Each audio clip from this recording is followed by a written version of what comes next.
तो नमस्कार साथियों, आज हम खड़े हैं रामसर में और मेरे साथ हैं अकबर मानस। उनसे बात करते हैं आज चुनाव को लेकर। अकबर खान, चुनाव को लेकर क्या माहौल है आपका? सबसे पहले मैं आपके दर्शकों को नमस्कार। नमस्कार।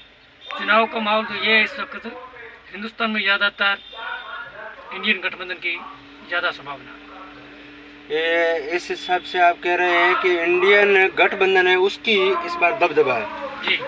विशेषकर मैं आपसे पूछना चाहूँगा कि मोदी सरकार है जो केंद्र में इस समय सरकार है उनकी जी। और विशेषकर अगर देखा जाए इंडिया में तो हाल फिलहाल चारों तरफ से एक ही बात आ रही है कि 400 पार।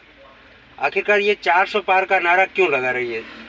ये 400 पार का ऐसा नारा लगा कि मोदी सरकार 2014 में पहली वक्त आई थी, तभी मोदी लहर थी, मोदी की बड़े बड़े जुर्में थी और उस जुर्मों में जनता कुछ डुबाई गई, लेकिन वो 10 साल में उनका जीरो रिजल्ट। इससे जनता अभी मानस बना चुकी है और कुछ उसमें जातिवाद जैसे संविधान की बात करते हैं तो उसमें दलित ये समुदाय मोदी से नाराज है।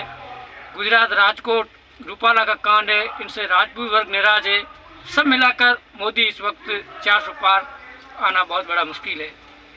हालांकि कुछ लोगों का कहना है कि केंद्र में मोदी सरकार है, उसने बहुत ही अच्छी अच्छी स्कीमें दी हैं, लोगों को बहुत बहुत बड़े फ़ायदे भी पहुंचाए, हर घर कच्चे था उसको पक्का कर दिया है।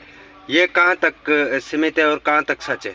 मेरे हिसाब से, मेरे व्यक्तिगत तौर पर ये धरातल पर कुछ नहीं। आपका कहने का मतलब है कि धरातल पर कुछ नहीं है। बिल्कुल। अब हम आपसे बात कर रहे हैं कि बाड़मेर, जैसलमेर और बालोतरा लोकसभा से बीजेपी से इस बार कैलाश चौधरी को फिर से प्रत्याशी बनाया गया है, तो उसके विषय में भी आपसे हम बात करेंगे, क्योंकि हमको आपको बताना चाहेंगे कि यहाँ की जो जनता है वो किस तरफ मानस बना चुकी है। भाई, बाड़मेर जैसलमेर की अपन बात करते हैं तो इस समय कांग्रेस से उम्मीदवार बेनीवाल और निर्दलीय रविंद्र सिंह भाटी के बीच में फाइट है और भाजपा तीसरे स्थान पर रहेगी। फिलहाल का माहौल देखें। अगर आपकी बात को हम मान लें कि उम्मीदवार राम बेनीवाल और निर्दलीय प्रत्याशी रविंद्र सिंह भाटी के बीच में अगर ये टक्कर रहती है तो ऊंट किस करवट बैठेगा? ये कहना तो बहुत बड़ी मुश्किल की बात है, लेकिन फिलहाल माहौल के अनुसार रविंद्र सिंह भाटी थोड़ा मजबूत होता है। किस हिसाब से आप कह रहे हैं कि रविंद्र सिंह भाटी है जो मजबूत लग रहा है? इस वक्त बाड़मेर का चुनाव ये मुद्दों विकास पर नहीं है। बाड़मेर बालोतरा जैसलमेर की लोकसभा का चुनाव इस वक्त जाति फैक्टर चल रहा है। अगर जाति फैक्टर में देखा जाए तो चौधरी समाज के सबसे ज़्यादा वोट है, उसके बाद मुस्लिम समाज है और मेघवाल समाज है। ये दो बहुत ही बड़े तबके हैं, इनको लेकर आप क्या देखते हैं? भाई, ऐसा जाट तबका एक साइड जाता है कांग्रेस को, मुस्लिम वर्ग में ध्रुवीकरण है और मूल ओबीसी के वोट जहाँ सबसे ज़्यादा बाड़मेर जैसलमेर बालोतरा में मूल ओबीसी 90% निर्दलीय के पक्ष में। बाड़मेर जैसलमेर की जनता में तो हाल फिलहाल तो एक ही मानस दिख रहा है। अगर चौधरी समाज एकल तरफा वोट उनके जाते हैं या जैसे उम्मीदवार राम बेनीवाल को चले जाते हैं या फिर कैलाश जी चौधरी को चले जाते हैं, तो फिर किस प्रकार से आप इस चुनाव को देख रहे हो? इस वक्त मेन मुद्दा मुस्लिम वर्ग का है। अगर मुस्लिम वर्ग 50-50 हो जाता है तो कांग्रेस निकलना बहुत आसान नहीं है। आपको मैं एक और भी बात पूछना चाहूँगा कि बाड़मेर, जैसलमेर और चोटन, 3 और चौथी विधानसभा है सिर्फ, ये 4 विधानसभा ऐसी है इसमें विशेष तौर पर मुस्लिम वोटर फैक्टर है।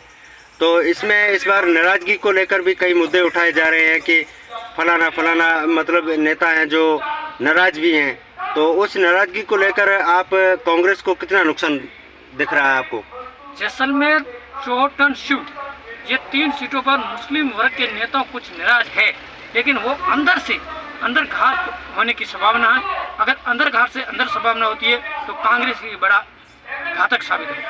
अपन शिव विधानसभा से आते हैं और आप भी शिव विधानसभा से हो, तो मैं आपसे एक बात और भी पूछना चाहूँगा कि शिव विधानसभा के अंदर कांग्रेस को कितना नुकसान होता हुआ नजर आ रहा है मुस्लिम वोटर से?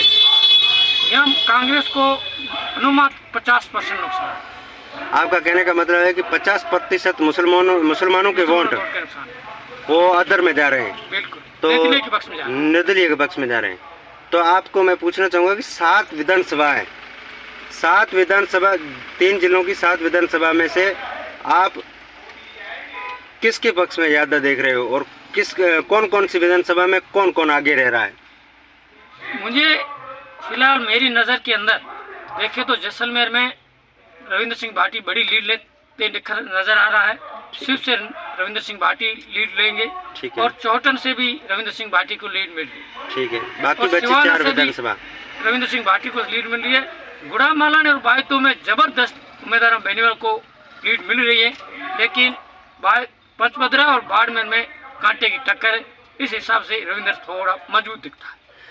आपका कहने का मतलब है 4 विधानसभा ऐसी हैं जिसमें रविंद्र सिंह भाटी पूरी तरीके से मजबूत है। बिल्कुल। तो पूरी तरीके से मजबूत 4 विधानसभा में अगर रविंद्र सिंह भाटी मजबूती से नज़र आ रहे हैं तो फिर फाइनल है कि रविंद्र सिंह भाटी ही इस बार लोकसभा चुनाव जीत रहे हैं। ये तो भविष्य के गर्भ में छुपा हुआ है, मैं मेरी जुबान से नहीं कहता हूँ, लेकिन मजबूत है इसमें। बहुत बहुत धन्यवाद।